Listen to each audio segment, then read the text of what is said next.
Hello and welcome to Miss Rhodey. Today I want to share a Zazzle Storytime with you called Miss the Wave.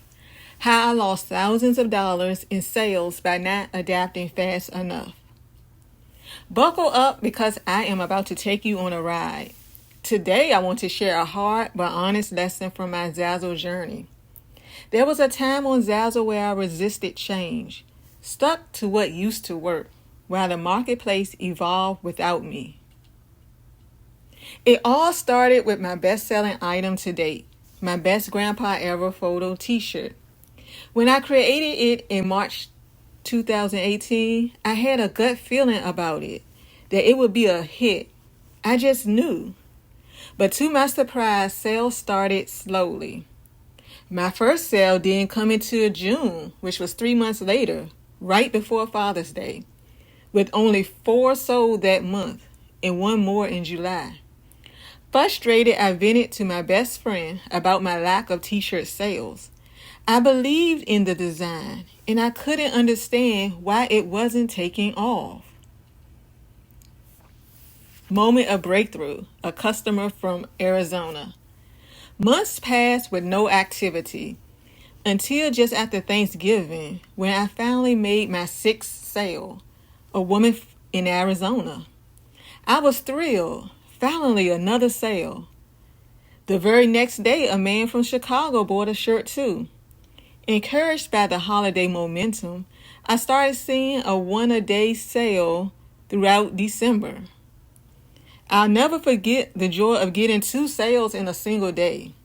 The shirt continued to sell until December 23rd, stopping just 2 days before Christmas.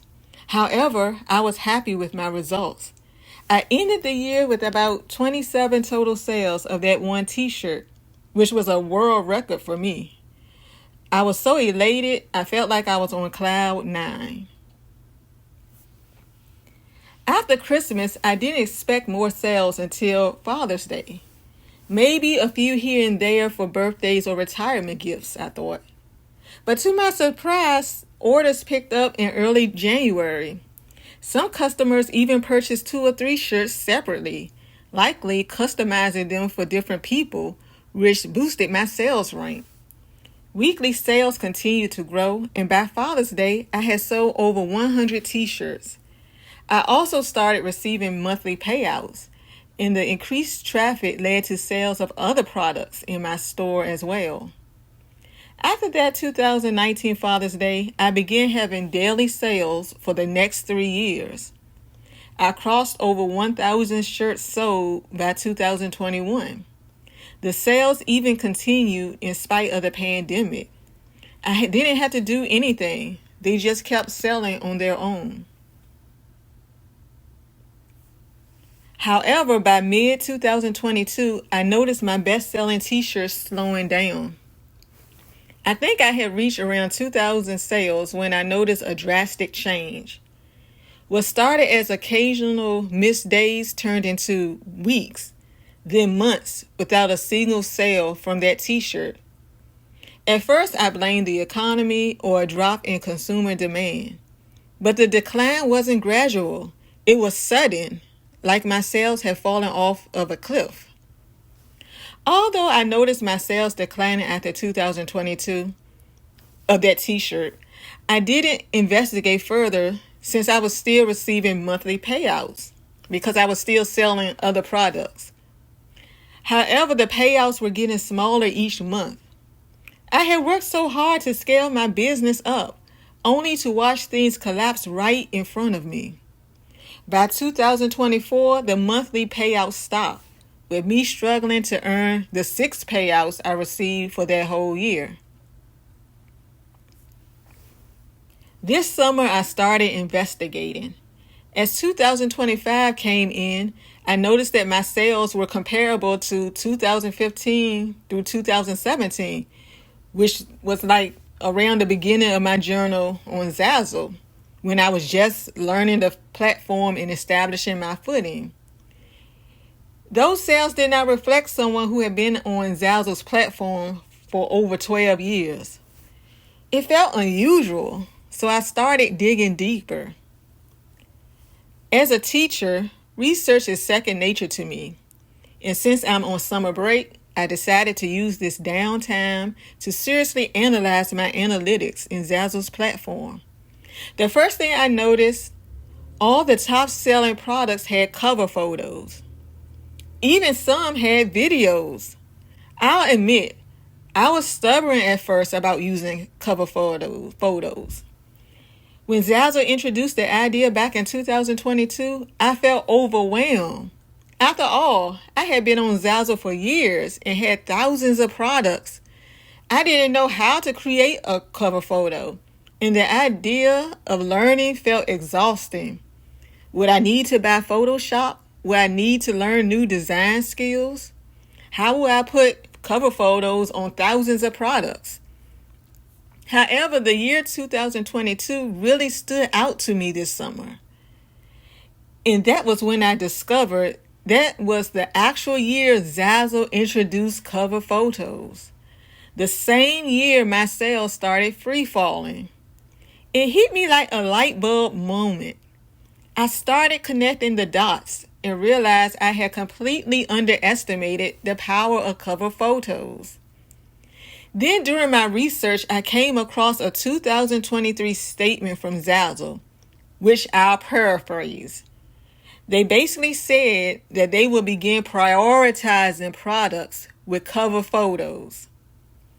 So I took that to mean that Zazzle will reward sellers who keep up with these changes by giving their products more visibility in the marketplace. And on the flip side, products without cover photos might get buried and become harder to find. So I don't know, it may just be built into the algorithm now. That's just my interpretation. But it made sense to me. That realization was the push I needed. I sprang into action. I had actually created 2 cover photos by accident back in April while I was learning how to use ChatGPT to design for Zazzle.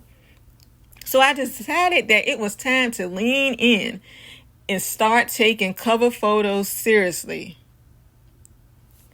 So what I'm doing at the moment to pivot, I must admit, cover photos are new to me and it's very tedious. And I realize that I am 3 years behind the wave. However, I'm taking on the challenge head on. I know it's tough and the changes can be overwhelming, but I want to encourage you like I encourage myself. Don't give up on your Zazzle dreams. While I'm still playing catch up, I'm learning a valuable lesson.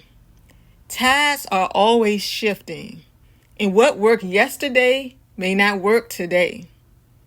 My current strategy is to add cover photos to my best-selling products because I know that across all of my stores, being on the Zazzle platform for over 12 years, I literally have thousands of products.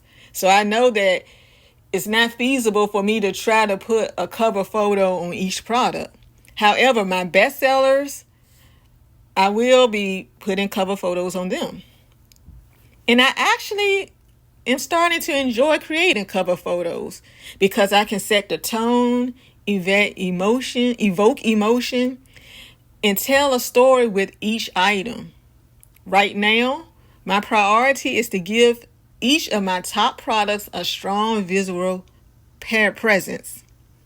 Zazzle recommends 2 cover photos in a video, and I'm working on it. I even created 2 unique cover photos in a video for my Best Grandpa Ever t-shirt. I am so excited about the video, and it's my second video because I created one yesterday for wedding invitations. But this one, I really thought outside of the box and decided to highlight grandpas all over the world. You can check it out with the link in the description and tell me what you think. In closing, I want to say, we're more than creators. We're a community. And when we share what we've learned, we light the path for someone else. Thanks for watching my video. Don't forget to like, comment, share, and subscribe. Have a great day.